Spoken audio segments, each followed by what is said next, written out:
Madam Khaleda জিয়ার শোক সন্তপ্ত পরিবারের সদস্যবৃন্দ, আপনারা অনেক দূর থেকে এসেছেন এবং এর মধ্যে জনাব তারেক রহমান একটু অসুস্থ হয়ে পড়েছিলেন বলে আমি শুনেছি, জেনেছি, পড়েছি।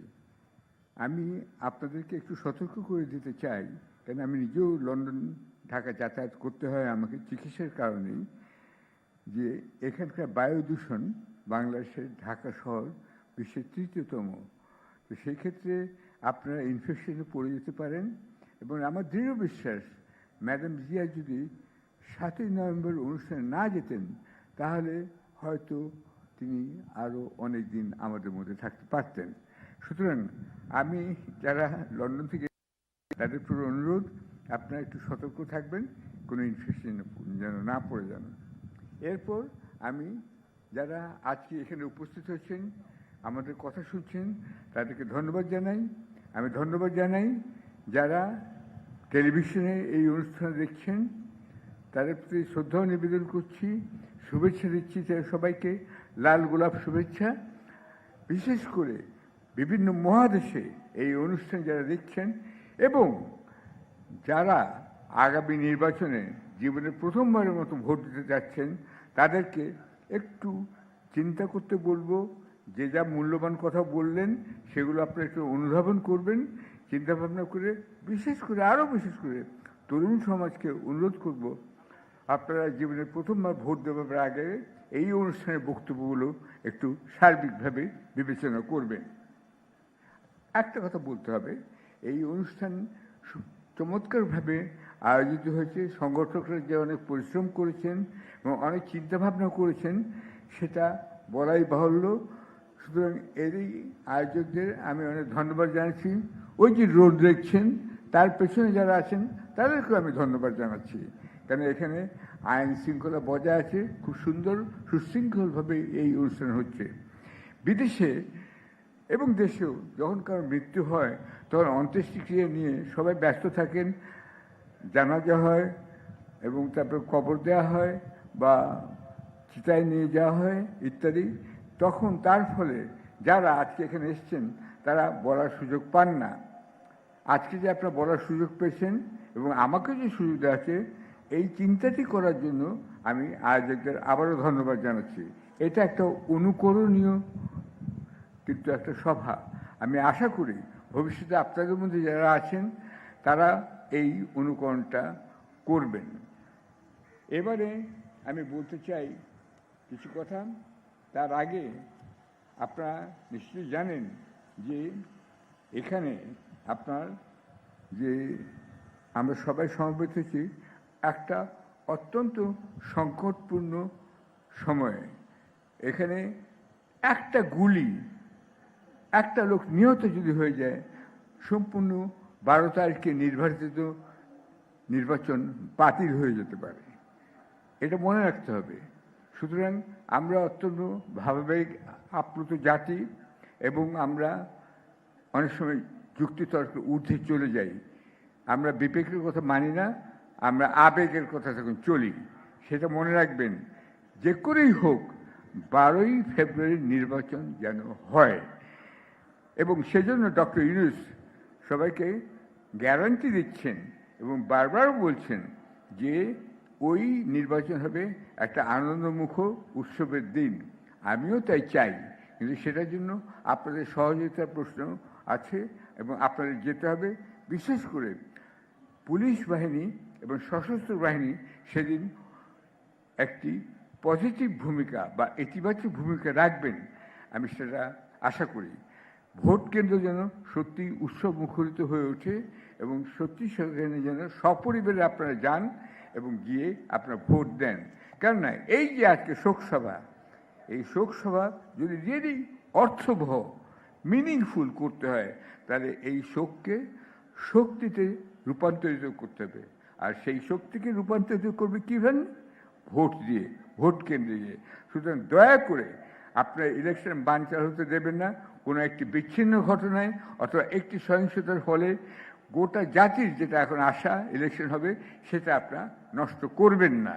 আপনারা যাবেন ইলেকশনে এবং ডক্টর ইউনূসের আশাবাদে প্রতি আপনারা আশ্বস্ত বোধ করুন। তিনি ভালো অর্গানাইজার, তিনি করবেন এটা, তিনি করে ক্ষমতা হস্তান্তর করবেন, সবাই সেটা আশা করে। কে বিজয়ী হবেন সেইটা হলো এখন প্রশ্ন। কারণ আপনি ভোট করতে যাচ্ছেন শক্তিতে রূপান্তরিত করতে, ভোটে। এই ভোট যখন হবে তখন কাকে ভোট দেবেন সেটাও একটা প্রশ্ন। এখানে বলা যেতে পারে হয়তো বিএনপি সমর্থকই বেশি আছেন, হয়তো জামায়াতের সমর্থক বেশি আছেন, আমি জানি না। কিন্তু একজন সাধারণ ভোটার, খেটে খাওয়া দিনমজুর, শ্রমিক, ড্রাইভার, বুয়া, দোকানদার, কর্মচারী, সাধারণ যারা, এখানে কিন্তু আপনার সবাই অসাধারণ, কিন্তু যারা শুনছেন এই কথাগুলো তাদের সবাই বেশিরভাগই কিন্তু সাধারণ লোক। এই সাধারণ মানুষ কীভাবে বিবেচনা করবেন কাকে আমি ভোট দিয়ে আমি ম্যাডামের প্রতি শোক প্রকাশ করব বা শ্রদ্ধা জানাবো? আমার কথা হলো সেটা আপনার নিজের বিবেচনার উপরেই ছেড়ে দিচ্ছি। তবে আপনি 5-6টি প্রশ্ন করতে পারেন, যেটা আমি মনে করি ডক্টর ইউনূসও এখন করতে পারেন অনেক ক্ষেত্রেই। 1 নম্বর, নিত্য প্রয়োজন আপনি যিনি আপনার ভোট চান তাকে জিজ্ঞাসা করবেন যে আমি যে চাল, ডাল, সয়াবিন তেল কিনি এটার দাম স্থিতিশীল থাকবে তো? আপনি কিভাবে রাখবেন? 2 নম্বর, আপনি তাকে জিজ্ঞাসা করবেন আইন শৃঙ্খলা পরিস্থিতি একটা সামাল অবস্থায় থাকবে তো, স্থিতিশীল থাকবে তো? 3 নম্বর, আপনাদের দেখবেন সারা বিশ্বে সোনার দাম কিন্তু এখন উঠে গেছে, কারণ ডলারের প্রতি লোকে আস্থা হারিয়ে ফেলছে। আচ্ছা, সুতরাং এই যে ব্যাংকের আমানতকারী যারা, তারা যেন ক্ষতিগ্রস্ত না হন সেটাও আপনারা লক্ষ্য রাখবেন আশা করি। এবং আপনার 4 নম্বর হচ্ছে যে নতুন চাকরি যারা খুঁজছেন তারা যেন কীভাবে আপনি চাকরি জোগাড় করে দেবেন, এই কটি প্রশ্ন আপনারা করবেন। করার পরে যদি মনে করেন সেই প্রার্থীকে ভোট দেওয়া উচিত, আপনারা অবশ্যই ভোট দেবেন। এবারে আমি অন্য একটা প্রসঙ্গে চলছি। বর্তমান যুগকে আপনি বলতে পারেন ট্রাম্প যুগ চলছে। এই ট্রাম্প যুগে আমি আজকে এই অনুষ্ঠানে mister Donald Trump, president Trump, আপনি বাংলাদেশে আসুন। আপনি বাংলাদেশ থেকে লোক নেওয়ার যে ব্যবস্থা ছিল সেটাকে আপনি নষ্ট করবেন না। ভিসার আপনি সুযোগ করে দেন। আপনার আসতে আমরা অতি আনন্দের সঙ্গে বাংলাদেশ সরকার আপনাকে ভিসা দেবে। আপনি আসুন, দেখুন। কারণ আজকে যে বিভিন্ন দেশে ইরান, ভেনেজুয়েলা এবং বলিভিয়া, কলম্বিয়া এসব দেশে যে আন্দোলন চলছে, সেই আন্দোলনে কী পরিণত হবে আমরা জানি না, কিন্তু বাংলাদেশে আমরা দেখছি আন্দোলনের ফলে ক্ষমতা হস্তান্তর হয়েছে। Mister Trump, please come, we invite you. আপনি দেখে যান, you see how it can be done with minimum casualty and maximum result. এইটার জন্য আপনাকে ইনভাইট করছি। আপনি আসুন, আপনি আসুন, আপনি আসুন মিস্টার ট্রাম্প। এবং আরেকটা কথা বলতে চাই, নতুন অ্যাম্বাসাডার মিস্টার ব্রেন্ট ক্রিস্টেনসেন যিনি এসছেন, তাকেও আমরা ওয়েলকাম জানাচ্ছি। আপনি মনে রাখবেন যে আপনার আগে যারা অ্যাম্বাসাডার ছিলেন তারা অনেকেই বাংলাদেশের গণতন্ত্রের প্রতি সহানুভূতিশীল ছিলেন। বিশেষ করে মিস্টার উইলিয়াম বি মাইলাম, তার সঙ্গে আমার দেখা হয়েছিল 2023 সালে ওয়াশিংটনেও। তিনি যা বলেছিলেন বাংলাদেশে যেভাবে ক্ষমতা বদলে যাবে, ঠিক তাই কিন্তু হয়েছে। আচ্ছা, ঠিক আছে। আচ্ছা আচ্ছা, না, আচ্ছা, শেষ পর্যন্ত আমি বলতে চাই যে ম্যাডাম হচ্ছে, আমাকে শর্ট করতে বলা হচ্ছে, কিন্তু আমাকে বলা হচ্ছে যে বেশি বলার জন্য। এখানে একটা দ্বৈততা আমি দেখতে পেলাম। যাই হোক, আমি শেষে ম্যাডামের প্রতি আমার ব্যক্তিগত শ্রদ্ধা নিবেদন করতে চাই একটু অন্যভাবে। তিনি ছিলেন, অনেকে আমাকে জিজ্ঞেস করেন তিনি কে ছিলেন, তিনি তার সবচেয়ে বড় গুণ কী ছিল।